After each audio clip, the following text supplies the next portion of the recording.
এই মুহূৰ্তত জনাই আছো এটা গুৰুত্বপূৰ্ণ খবৰ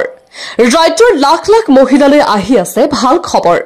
এতিয়াৰে পৰা 1500 টকাকৈ লাভ কৰিব অৰুণোদয় আঁচনিৰ ধন জানুৱাৰী মাহৰ পৰাই 1250 টকাৰ পৰিৱৰ্তে লাভ কৰিব 1500 টকা মুখ্যমন্ত্ৰী ডক্টৰ হিমন্ত বিশ্ব শৰ্মাৰ ডাঙৰ ঘোষণা 1250 টকাৰ পৰিৱৰ্তে লাভ কৰিব 1500 টকা অৰুণোদয় আঁচনিৰ হিতাধিকাৰী আজি কৰক এই কাম জানুৱাৰী মাহৰ পৰা মহিলাসকলৰ একাউণ্টত সোমাব বৰ্ধিত ধন 1250 টকাৰ পৰিৱৰ্তে 1500 টকা লাভ কৰিব মহিলাসকলে জানুৱাৰীৰ পৰা গেছ চিলিণ্ডাৰ ক্ৰয় কৰিলে 250 টকাকৈ পাব ৰাজ অৰুণোদয়ৰ ধনৰ লগত 250 টকাকৈ সোমাব ৰাজ সাহায্য সৰ্বমুঠ 1500 টকা লাভ কৰিব হিতাধিকাৰীসকলে ৰাজ্যৰ মুখ্যমন্ত্ৰী ডক্টৰ হিমন্ত বিশ্ব শৰ্মাৰ ডাঙৰ ঘোষণা news desk report pharma live